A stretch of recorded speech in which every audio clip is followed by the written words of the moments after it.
Tudor a-t-il été injuste avec Payet? Oui, monsieur le procureur. Ah bah oui, dans le sens où on va pas refaire l'histoire, la saison, mais on sait très bien qu'il y a... on est obligé de la refaire quand même. On sait très bien qu'il y a au début de la saison un petit délit de sale gueule avant de mettre en place son projet de jeu. La première chose qu'il a faite, c'est d'écarter Dimitri Payet, le capitaine, et celui qui a été un grand artisan de la seconde place de l'OM l'année dernière. Mais on constate juste que voilà, il y a des choix, ça peut donner raison, ça peut donner tort par moment. En termes de résultats, on ne peut pas dire que sur la saison, ça a donné tort à Igor Tudor.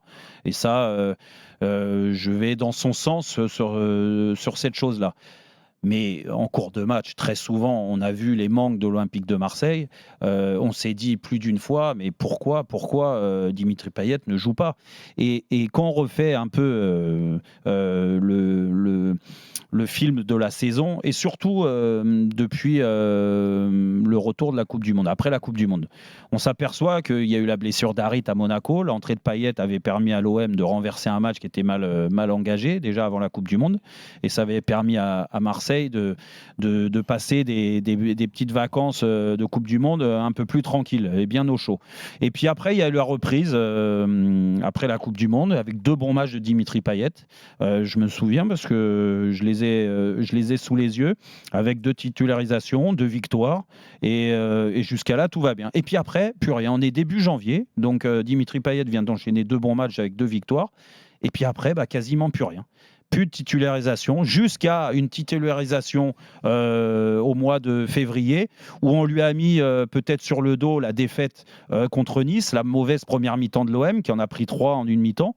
Et à partir de là... non, pas 3 en une mi-temps. Ouais, du moins, il perdait 3-0, je crois, contre Nice, il me semble. Et lui était sorti à la mi-temps, parce que il y avait 2-0 à la mi-temps, en effet.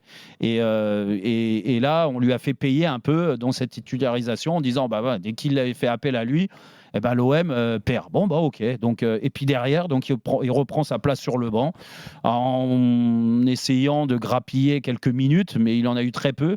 Je regardais que depuis 2 mois et demi, il a quasiment que 200 minutes dans les jambes. Donc pour un joueur de 36 ans, c'est sûr que c'est problématique. Et c'est problématique quand on fait appel à toi de garder de la clairvoyance, de la vision, de la classe.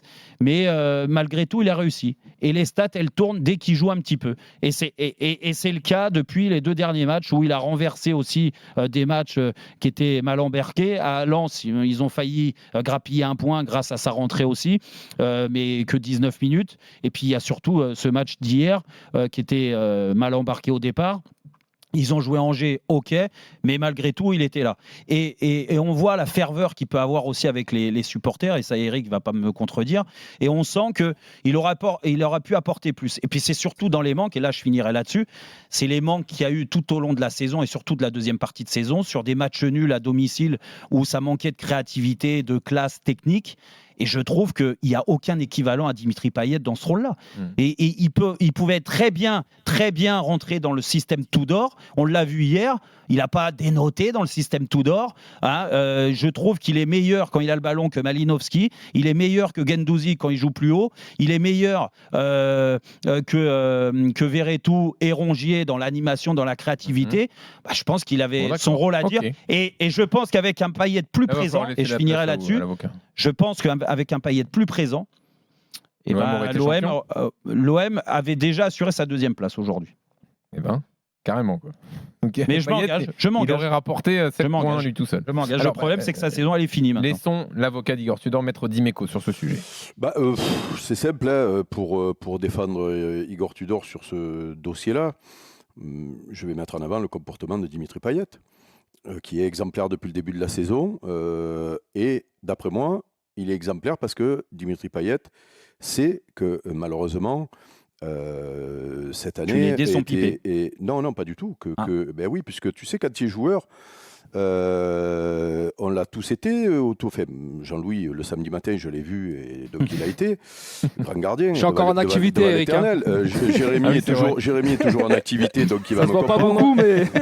Non, mais je sais que tu es toujours en activité, Jérôme va le dire. Tu sais, dans le football, on a connu des entraîneurs et on n'était pas dans les petits papiers de l'entraîneur. Ça nous est tous arrivé, je présume. Jérémy, ça t'est arrivé?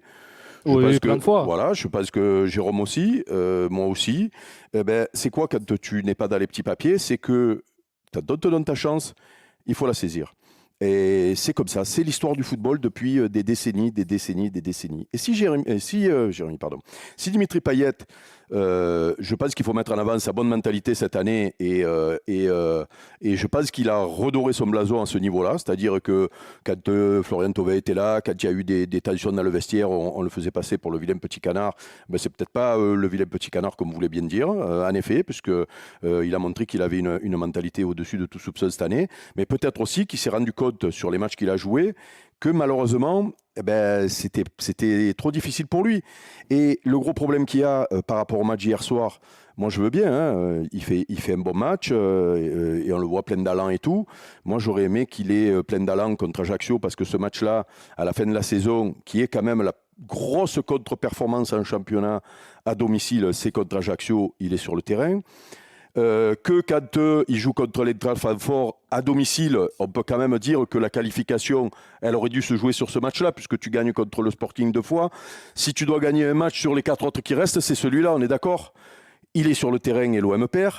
Que contre Annecy, où tu dois aller chercher le titre de champion de la Coupe de France cette année, tu te fais sortir, il est sur le terrain. Et Dimitri Payet, il a 20 ans de football, il n'est pas fou.